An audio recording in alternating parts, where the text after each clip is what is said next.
سکتا تو میرے پیارے پیغمبر وَلَسَوْفَ يُعْطِيكَ رَبُّكَ فَتَرْضَىٰ، اب ہم بھی آپ کو ایسی چیز دیں گے کہ انشاءاللہ آپ بھی ہم سے خوش ہو جائیں گے۔ ایک صحابی نے جب یہ آیت اتری تو آپ سے پوچھا اللہ کے رسول، آپ کے دامن میں اللہ نے ہر قسم کی رحمت ڈال دی ہے اور آپ کو وما ارسلناک الا رحمت للعالمین کا ٹائٹل دے دیا، خطاب دے دیا، اب یہ وہ کون سی چیز ہے جس کا ذکر اللہ پاک اس آیت میں کر رہا ہے جو آپ کو عطا فرمائیں گے؟ ہم تو یہ دیکھ رہے ہیں کہ اللہ کی ہر رحمت جو کہیں بھی نظر آئے آپ کی جھولی میں نظر آتی ہے۔ اللہ نے آپ پہ اتنا نوازا، آپ نے فرمایا کہ نہیں ایک چیز باقی ہے، اور وہ میں نے بھی اس کو مؤخر کر دیا ہے قیامت کے دن کے لیے۔ جب کل قیامت کا دن ہوگا تو اس وقت میں اللہ سے کہوں گا کہ اللہ آپ نے مجھ سے وعدہ کیا تھا کہ وَلَسَوْفَ يُعْطِيكَ رَبُّكَ فَتَرْضَىٰ، تو بس اب میری خوشی اور رضا اس میں ہے کہ جس کی بھی آپ نے دنیا میں مجھ سے نسبت جوڑی تھی، اے اللہ اب اس کو نکال کے جنت کے اندر بھیج دے۔ تو میرے عزیز دوستو، آپ یہ دیکھیے ایسے رہنما، ایسا نبی، کیا وہ اس قابل ہے کہ اس کو چھوڑا جائے، یا اس قابل ہے کہ اس کے قدموں میں جا کر بیٹھا جائے؟ یہی تو حضرت عمر رضی اللہ تعالیٰ جب تلوار لے کر باہر نکلے، ابو جہل جیسے بد اخلاق اور بد کردار لوگوں کے بھڑکانے پر، تو راستے میں ایک صاحب ملے، انہوں نے دیکھا کہ بھئی آج تو یہ نوجوان ہے اور تیور بدلے میں اور ننگی تلوار ہاتھ میں ہے، تو اس نے پوچھا ابن خطاب کہاں جا رہے ہو؟ تو فرمانے لگے کہ بس میں جا رہا ہوں، آج میں جا رہا ہوں، آپ صلی اللہ علیہ وسلم کا نام لیا کہ بس ان کا کام تمام کرنے جا رہا ہوں، انہیں قتل کرنے جا رہا ہوں۔ بڑی عجیب بات کہی، اس نے کہا کہ محمد عربی صلی اللہ علیہ وسلم جو محسن انسانیت ہے، کیا تو اسے قتل کر رہا ہے؟ وہ قتل کے لائق نہیں، وہ تو پیار اور محبت کے لائق ہے، جاؤ اس کے قدموں میں جا کر بیٹھ جاؤ۔ کہنے لگا تم سچ کہتے ہو، وہ پیار اور محبت کے ہی لائق ہے، اتنے بڑے بلند کردار کا مالک ہے، لیکن ہمیں تو تکلیف ہے اس کے قرآن سے، وہ جو قرآن پڑھتا ہے اس سے ہمیں تکلیف ہوتی ہے۔ اس نے قرآن سے تکلیف ہے تو اس پہ اترنے والے قرآن کی صدائیں تو میں تمہارے بہن کے گھر میں اپنے کانوں سے سن کے آیا ہوں بلند ہو رہی ہے، تو پھر بجائے وہاں کے اپنے بہن بنوئی کی خبر لو جا کر۔ نے سنا، ابھی میں جاؤں گا تفصیل، بات لمبی ہو جائے گی، تو میں عرض یہ کر رہا تھا کہ حضور اکرم صلی اللہ علیہ وسلم نے فرمایا کہ لقل عتبہ حتی ترضا، کہ اللہ ہر کوشش جاری رکھی جائے گی، ہر کوشش جاری رکھی جائے گی یہاں تک کہ آپ راضی ہو جائیں۔ یہی آپ نے ہمیں سمجھایا اپنی بات میں، لا تحقرن من المعروف شیئا، اللہ کی رضا کے لیے جو نیکی کرتے ہو کسی بھی نیکی کو حقیر مت سمجھنا، یہی چھوٹی چھوٹی نیکیاں انشاءاللہ تمہاری کامیابی کا پیش خیمہ ثابت ہوگی، اور یہی تمہارے لیے آخرت میں سب سے بڑا سرمایہ بنے گا۔ لا تحقرن من المعروف شیئا۔ تو اس مقام نخلا پہ جب حضور اکرم صلی اللہ علیہ وسلم نے وضو فرمایا، نماز پڑھی، تو اس موقع پر جنات کی ایک جماعت، کہ یہ یمن کے رہنے والے تھے، یمن میں ایک مقام ہے نصیبین کے رہنے والے تھے، اور یہ نکلے تھے پوری زمین کا سروے کر رہے تھے، اور مسئلہ کیا زیر تحقیق تھا، کس چیز کی سرچ کر رہے تھے؟ یہ سرچ اس بات کی کر رہے تھے کہ ہم لوگ پہلے آسمان کی طرف جاتے تھے، وہاں فرشتوں کی باتیں سنتے تھے، اب کیا ہو گیا ہے، کیا نئی بات پیش آئی ہے کہ ہم میں سے کوئی جتنا بھی طاقتور جن جب آسمان کے قریب ہوتا ہے تو ایک ستارہ ٹوٹتا ہے اور وہ اس کا پیچھا اس کو مارتا مارتا مارتا زمین تک پہنچا دیتا ہے۔ یہ کیا مسئلہ کیا ہو گیا؟ تو کوئی مسئلہ ضرور ہے۔ کرتے کرتے یہ پورے طول و عرض میں پھرے پھرے پھرے پھرے یہاں مقام نخلا میں جب انہوں نے حضور اکرم صلی اللہ علیہ وسلم کو دیکھا اور آپ کی زبان سے قرآن پاک کو سنا تو بس وہ سمجھ گئے کہ اصل مسئلہ یہی ہے۔ یہ جو اللہ کا آخر الزمان نبی دنیا میں آ گیا اور اللہ نے اپنا قرآن اتار دیا ہے، تو اب اللہ نے قرآن کے اترنے کے بعد چور دروازے سارے بند کر دیے۔ اب جو چور دروازوں سے لوگوں کو گمراہ کیا جاتا تھا، غلط قسم کی باتیں ان میں پھیلائی جاتی تھی، ان تمام باتوں کا خاتمہ کر دیا گیا۔ اب سچائی اور صداقت حضور اکرم صلی اللہ علیہ وسلم کے ارد گرد قرآن کی شکل کے اندر پھر رہی ہے۔ یہ قرآن صداقتوں کا نقیب ہے، ہر جگہ صداقت کا علم بلند کرتا ہے۔ اس لیے قرآن کے اترنے سے پہلے یہودی عیسائیوں کے چرچ پہ جا کر اور عیسائیوں کے عین عبادت کے موقع پر چرچ کا دروازہ زور زور سے بجاتے تھے اور کہتے تھے عیسیٰ علیہ السلام کو ماننے والوں عیسیٰ کا باپ بتاؤ، عیسیٰ کے باپ کا نام بتاؤ۔ اور یہ عیسائی جن کے پاس بائبل میں انجیل میں اتنی تحریف ہو چکی تھی کہ ان کو یہودیوں کی زبان بند کرنے کے لیے کوئی مواد ان کے پاس نہیں تھا۔ قرآن کریم نے آ کر یہودیوں کی زبان کو لگام دی اور قرآن نے کہا عیسیٰ کا باپ پوچھنے والوں پہلے تم اپنے باپ کے باپ کا نام بتاؤ، تمہارے باپ حضرت آدم کا باپ کون تھا؟ ان مثل عیسیٰ عند اللہ کمثل آدم خلقہ من تراب ثم قال له کن فیکون۔ جس طرح تمہارے باپ حضرت آدم کو اللہ نے بغیر باپ کے ڈائریکٹ مٹی سے پیدا کیا، مٹی سے بنا کر فرمایا کن فیکون، حضرت آدم چلنے پھرنے لگے، تو حضرت عیسیٰ کو بھی اللہ نے بغیر باپ کے اپنے کلمہ کن سے بنایا۔ جس کلمہ کن سے حضرت آدم کو پیدا کیا، اسی کلمہ کن سے اللہ نے حضرت عیسیٰ کو پیدا کیا۔ آج تک ہمارے ایک بزرگ تھے، فوت ہو گئے، اللہ انہیں جنت نصیب کرے، وہ امریکہ میں ان کا بیان تھا۔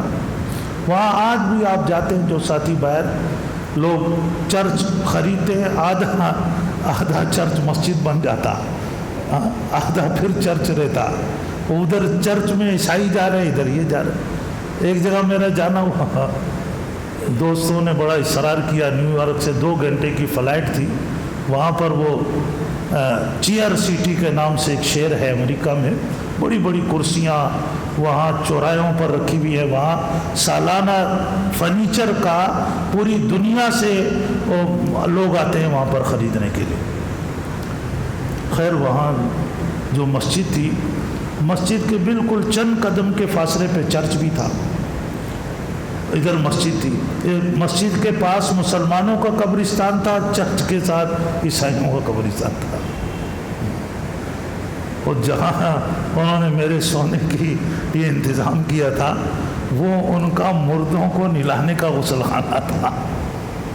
پہلی رات تو میرے کو سمجھ میں نہیں آیا، دوسری رات جب وہ ساتھیوں نے بتایا تو میں نے ان کو کہا، میں نے کہا میرے لیے کوئی اور جگہ، اب تو میرے کو یہاں نیند ہی نہیں آئے گی، ادھر سامنے یہ قبرستان ادھر وہ قبرستان، سونے والی جگہ مردوں کو نلانے کے لیے وہ بڑے بڑے ٹیشو کے رول پڑے ہوئے تھے، بڑی چارپائی بیٹھ کر اس کو دیکھ کر تو پوری رات نیند کے بجائے مصلے پر ہی گزرے گی۔ پھر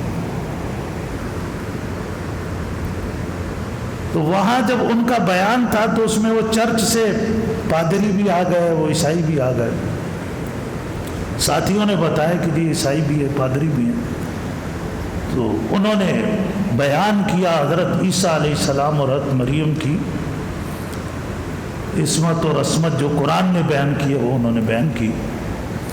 اس کے بعد پادری نے کھڑے ہو کر بڑا عجیب سوال کیا۔ اس نے کہا جی آپ نے حضرت عیسیٰ کی حضرت مریم کی اتنی تعریف کی ہے تو آپ عیسائی کیوں نہیں ہو جاتے ہیں؟ انہوں نے فرمایا کہ میں نے تھوڑی تعریف کی ہے، یہ تو حضرت عیسیٰ اور حضرت مریم کی تعریف قرآن نے کی ہے۔ جب قرآن نے کی ہے تو آپ کو اور مجھے مل کر قرآن کا غلام ہونا چاہیے۔ آپ بھی آئیے، قرآن جب حضرت عیسیٰ کی تعریف کرتا ہے اور حضرت مریم کی کرتا ہے اور ان کی پاکیزگی اور پاک دامنی کو قرآن اس انداز میں بیان کرتا ہے کہ بائبل تو اس کی گرد راہ تک نہیں پہنچتی ہے، تو ہم سب کو مل کر صاحب قرآن کا اور قرآن کا مشکور ہونا چاہیے۔ تو میں وہ جنات آپ سے قرآن سن کر انہوں نے کہا کہ اب یہ جو غلط قسم کی باتیں ہم پھیلا رہے تھے یا ہمارے انسانوں میں سے ہمارے پیروکار پھیلا رہے تھے، اس کا راستہ اس کلام نے روکا ہے، اس وجہ سے ہمارا بھی اوپر جانا رک گیا۔ حقیقت کو سمجھ گئے تو اسی وقت وہ ایمان لائے، اور ایمان لا کر انہوں نے اپنی قوم سے کیا کہا کہ انا سمعنا قرآنا عجبا، ہم نے تو بڑا عجیب و غریب کلام سنا ہے۔ عجیب کیا عجیب ہے؟ عجیب یہ ہے کہ آج تک جتنے کلام سنو وہ کلام گمراہی پھیلاتے ہیں، یہ ایسا کلام ہے کہ یہدی الی الرشد، یہ سیدھا راستہ دکھاتا ہے۔ جب ہم نے اس کی تعلیمات سنی، اس پر غور کیا تو فآمنا بھی، ہم بھی اس کے غلام بن گئے، ہم اسی کے بن کے رہ گئے، اور ہم وَلَن نُشْرِكَ بِرَبِّنَا أَحَدًا، آج تک بہت بڑی غلطیاں ہوئی اللہ کے ساتھ ایسی ایسی چیزوں کو جن کا اللہ کے ساتھ کوئی میچ نہیں تھا، وہ اللہ کی مخلوق تھی، ہم اس کو خالق کے برابر سمجھتے رہے۔ وَأَنَّهُ تَعَالَى جَدُّ رَبِّنَا، اور ہمارا رب بڑی شان والا ہے، مَتَّخَذَ صَاحِبَةً وَلَا وَلَدًا، لگ رہا ہے کہ وہ کیا تھے؟ یہودی تھے، تو جہاں شرک کی نفی کی ساتھ میں اس بات کی بھی نفی کر دی کہ نہ آپ کا کوئی بیٹا ہے نہ آپ کی کوئی بیوی ہے۔ یہ باتیں غلط قسم کی پھیلائی گئی ہیں، قرآن یہ بھی بتاتا ہے، لیکن ان غلط باتوں میں ہم آئے کیسے؟ اب یہ بھی سن لیں، میں اپنی طرف سے کہہ نہیں رہا، آپ قرآن سنیں۔ وَأَنَّهُ كَانَ يَقُولُ سَفِيهُنَا، ہمارے بیوقوف اور احمق قسم کے لوگ علی اللہ شططا، اللہ کے بارے میں غلط غلط باتیں پھیلاتے تھے، ہم ان بیوقوفوں کی باتوں میں آ گئے۔ یہی بات آپ نے پیچھے سورہ زخرف میں فرعون کے بارے میں اللہ نے کہا فَاسْتَخَفَّ قَوْمَهُ فَأَطَاعُوهُ، فرعون نے قوم کو بیوقوف بنایا، وہ بیوقوف بن کر ان کے پیچھے چلے، وہ بیوقوف بنے۔ ایک وزیر کا میں پڑھ رہا تھا، کہتا ہے یہ لوگ کہتے ہیں جی مہنگائی ہے، ہمیں 2 ٹائم کی روٹی نہیں ملتی، کہا تمہارے مقدر میں نہیں ہے تو ہم کیا کریں؟ تمہارے مقدر میں نہیں 2 ٹائم کی روٹی تو ہم کیا کریں؟ ہم تمہارے مقدر میں نہیں ہے، کہاں سے کھلائیں؟ تو میں نے اس پہ اضافہ کیا پھر تھوڑا، میں نے کہا پھر صحیح ہے، ہمارے مقدر میں نہ 2 ٹائم کی روٹی ہے، نہ بجلی ہے، نہ گیس ہے، اور تمہارے مقدر میں اسلام آباد کے مہنگے مہنگے علاقوں میں مہنگے مہنگے محلات میں رہنا ہے، اور تمہارے کتوں کے مقدر بھی ہم سے اچھے ہیں کہ ان کو وہ کچھ نصیب ہوتا ہے جو ہمارے بچوں کو زندگی بھر نصیب نہیں ہوتا۔ میں نے کہا یہ مقدر کی بات نہیں، یہ تمہاری سازش ہے، یہ تم اس گوری چمڑی والے جو دل کے کالے چمڑی کے گورے ہیں ان کے زرخرید غلام بنے ہو، انہوں نے تم کو ہم پر مسلط کیا ہے، آج ان کا تسلط ختم ہو جائے تو پھر تمہارے لیے سوائے جیل میں کچھ بھی نہیں ملے گا، پھر جیل ہوگی اور کچھ بھی نہیں ہوگا۔ یہ سازش ہے۔ یہ مت کہو کہ ہمارا مقدر خراب ہے اور تمہارا مقدر اچھا ہے کہ تم تو کھاؤ مرغ پراٹھے اور ہمیں سوکھی روٹی بھی نصیب نہ ہو۔ تو ان جنات نے کہا کہ انہو کان یقول سفیہنا، یہ بے وقوف لوگ تھے جن کی باتوں میں ہم آ گئے، اور آئے اس لیے کہ ہم سمجھتے تھے وَأَنَّا ظَنَنَّا أَن لَّن تَقُولَ الْإِنسُ وَالْجِنُّ عَلَى اللَّهِ كَذِبًا، ہم سمجھتے تھے کہ کم سے کم لوگ جھوٹ تو بہت بولتے ہیں لیکن اللہ کے بارے میں تو کوئی نہیں بولے گا۔ لیکن قرآن کے اترنے کے بعد قرآن نے ان چور بازاروں کا راز بھی فاش کر دیا کہ اللہ اور نبی کے بارے میں بھی لوگ جھوٹ بول جاتے ہیں، تو ایسے جھوٹے بھی ہمارے معاشرے میں رہ رہے۔ تو میرے عزیز دوستو، جنات کی یہ جماعت ایمان لائی اور انہوں نے کہا کہ انا سمعنا قرآنا عجبا، بڑا عجیب قرآن ہم نے سنا ہے، ایسی تاثیر والا کلام کہ جنات جیسی سرکش مخلوق سنے ان کے بھی دل کی کایا پلٹ دیتا۔ یہ اللہ کا کلام۔ یہی چیز ہے کہ جب لوگ جہنم کے اندر جائیں گے تو وہ کیا کہیں گے؟ قالوا لو كنا نسمع او نعقل ما ہونا پڑتا۔ تو قرآن اس اعتبار سے عجیب ہے، جو بھی اس کو سنتا ہے چند دن سنتا ہے، چند دن اس کے بیانات اور اس محفل کے اندر بیٹھتا ہے، قرآن آج بھی اس کے دل کی کایا پلٹ دیتا ہے اس اعتبار سے۔ تو جنات نے سنا، وہ ایمان لائے، اور ایسے ایمان لائے کہ آج ان کا ایمان قابل رشک ہے۔ اللہ نے ان کے ایمان کا تذکرہ قرآن کریم کے اندر کیا، اور تذکرہ کرتے ہوئے بتایا ایمان کا تقاضا یہ ہے کہ جب آپ نے اللہ کی بڑائی سن لی، اللہ کے نبی کی بڑائی سن لی، تو اب اللہ کی عبادت اور نبی کے غلامی کے علاوہ تمہارا کوئی چارہ نہیں ہے، اسی کی غلامی میں آپ کی عزت ہے۔ ایک بندہ کسی قبیلے کا سردار تھا، وہ مدینہ منورہ آیا اور اس نے آپ صلی اللہ علیہ وسلم کی زبان مبارک سے قرآن پاک سنا۔ قرآن سن کر آپ کے ہاتھ مبارک پر اسلام کی دولت سے سرفراز ہوا اور پھر مدینہ میں رہنے لگا، آپ سے تعلیم حاصل کرنے لگا۔